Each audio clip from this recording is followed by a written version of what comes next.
Bismillahirrahmanirrahim. Assalamualaikum warahmatullahi wabarakatuh. Kami menyampaikan jazakumullahu khairan jaza terhadap like, share, and subscribe yang diberikan ayah bunda sekalian. Mudah-mudahan menjadi amal ibadah untuk kita semua. Amin ya rabbal alamin. Bismillahirrahmanirrahim. Assalamualaikum warahmatullahi wabarakatuh. Saudara kaum muslimin, ayah bunda para muhsinin, dermawan yang sama dirahmati dan dimuliakan Allah Subhanahu wa taala. Kemarin kita telah mengkaji hadis yang terkait man hafidha ala ummati arba'ina hadisan. Siapa di antara umatku, kata Rasul sallallahu alaihi wasallam, yang dia menghafal 40 hadis. Ya, dalam hal ini hadis arba'in min amri diniha, dari proses pembelajaran agama yang dia pelajari, khususnya hadis arba'in nawawiyah. Bahatsallahu yaumal qiyamah fi zumratil fuqaha wal ulama, maka dia akan dibangkitkan kelak di akhirat bersama para fuqaha dan ulama. Di sisi lain disampaikan bahatsallahu faqihan aliman, ya Allah akan membangkitkan dia sebagai seorang faqih lagi alim.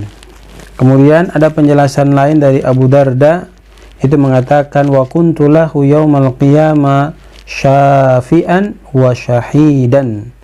Nanti kelak di akhirat, ya, dia menjadi pemberi syafaat dan saksi baginya di hari kiamat. Ya, jadi keutamaan daripada menghafal 40 hadis arba'in ini sangat luar biasa.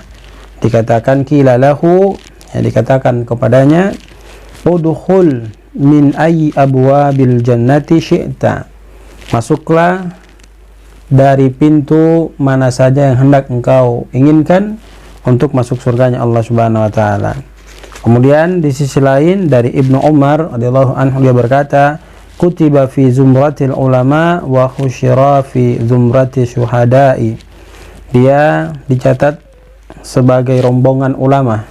Kemudian dia juga dikumpulkan bersama rombongan orang-orang yang syahid di sisi Allah Subhanahu wa taala. Maka jangan sampai kita menyia-nyiakan untuk menghafal 40 hadis dari hadis arba'in. Ya, yang pertama terkait dengan an Amiril Mukminin Abi Hafsin Umar ibn al-Khattab radhiyallahu anhu qala, bahwasanya dari Amirul Mukminin Umar ibn al-Khattab, dia berkata, sami'tu Rasulullah sallallahu alaihi wasallam yaqul, saya mendengar Rasul sallallahu alaihi wasallam itu pernah bersabda. Apa sabdanya? Innamal a'malu binniyat, sesungguhnya semua amal yang kita kerjakan itu binniyat, kembali kepada niat kita. Wa innamal likulli imri'in ma nawa, kapasitas daripada amal yang setiap kali kita lakukan, baik yang berhubungan dengan hablum minallah, kita dengan Allah, maupun hablum minanas, kita sesama manusia, itu dikembalikan kadarnya pada niat kita. Jadi potensi dia mendapatkan kebaikan, potensi dia turun daripada kebaikan itu kembali kepada niat kita. Kemudian dikatakan, faman kanat hijratuhu ilallah wa rasulihi fa hijratuhu ilallah wa rasul.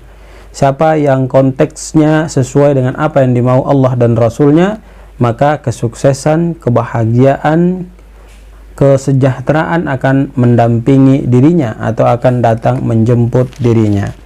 Kemudian dikatakan di sini selanjutnya, wa man kanat hijratuhu lidunya yusibuha.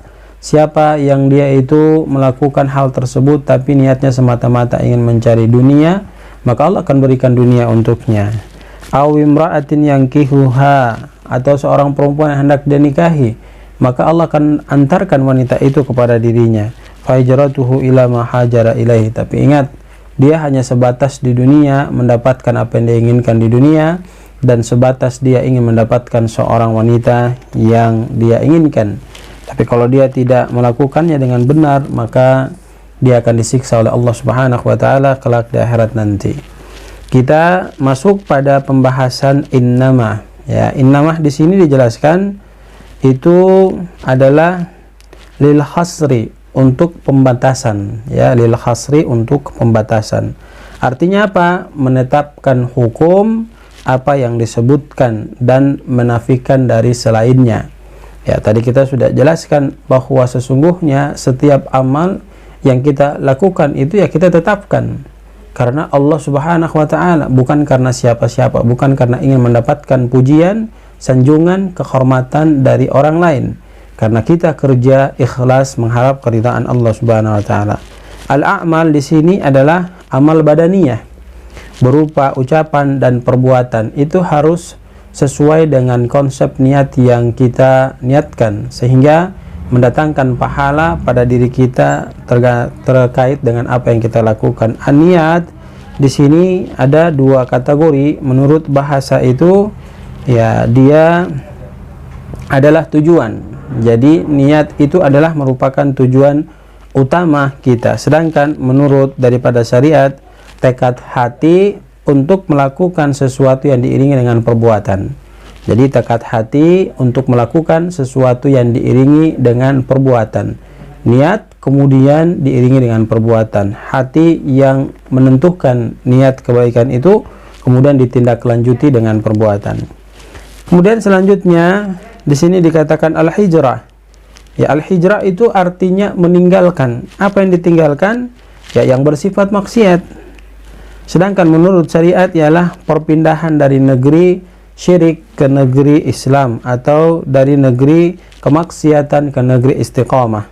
Artinya kita kalau memang benar-benar hijrah karena Allah dan Rasulnya, maka kita akan mendapatkan kebahagiaan sesuai dengan konsep yang dimau Allah dan Rasulnya.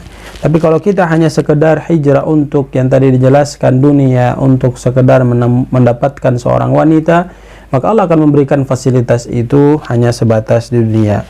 Manawa di sini adalah yang dituju berupa kebaikan ataukah kejelekan, ya, manawa. Jadi kembali kepada ya niat kita. Dia akan porsinya tadi kita jelaskan akan meningkat pahalanya dan akan menurun pahalanya tergantung daripada manawa kita, niat asal kita, ya. Kapasitasnya dia akan mendapatkan porsi yang benar, dan porsi yang salah ya kembali kepada diri kita.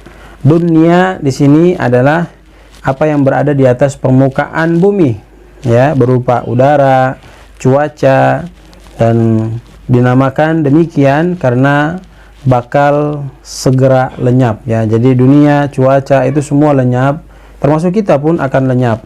Oleh karenanya kita selalu senantiasa diperintahkan untuk hati-hati terhadap fenomena kehidupan dunia yang menipu diri kita. Kemudian ila ma hajara ilaihi, yang diniatkan berupa dunia, maka Allah akan berikan dunia itu. Yang diniatkan berupa wanita, maka Allah akan berikan wanita itu. Tapi dia hanya mendapat sebatas dua hal tersebut, ya, bahkan sampai dia menikahinya. Hadirin yang dirahmati Allah Subhanahu wa taala, hadis ini menunjukkan kepada kita bahwa niat itu sebagai barometer, ya. Hadis ini menunjukkan kepada kita bahwa niat itu adalah merupakan barometer, tolak ukur bagi seorang hamba apabila dia melakukan amal ibadah. Bila niatnya baik, maka dia akan menghasilkan sesuatu yang memberikan kesejahteraan, kesuksesan, dan kebahagiaan untuknya. Tapi kalau dia melakukan hal itu semata-mata dengan niat yang buruk, maka keburukan itu akan datang menimpa dirinya. Semoga Allah memberikan kekuatan kepada kita untuk mampu memperbaiki niat kita dalam melakukan amal ibadah, agar semuanya mendatangkan kebahagiaan, kesuksesan, kesejahteraan hidup, kebahagiaan hidup pada diri kita, baik kita hidup di dunia, apatah lagi ketika kita kembali menghadap Allah Subhanahu wa taala. Semoga memberikan manfaat. Jazakumullahu khairan dengan kehadiran kita di kesempatan yang sangat berbahagia ini, hikmah pagi ini. Semoga memberikan pemahaman lagi kepada kita, penambahan hasanah ilmu agama kita. Yang dengan itu kembali lagi kita berharap dapat mengarahkan kehidupan kita untuk menjadi manusia yang diridhai dan dirahmati oleh Allah Subhanahu wa taala. Barakallahu fikum. Assalamualaikum warahmatullahi wabarakatuh.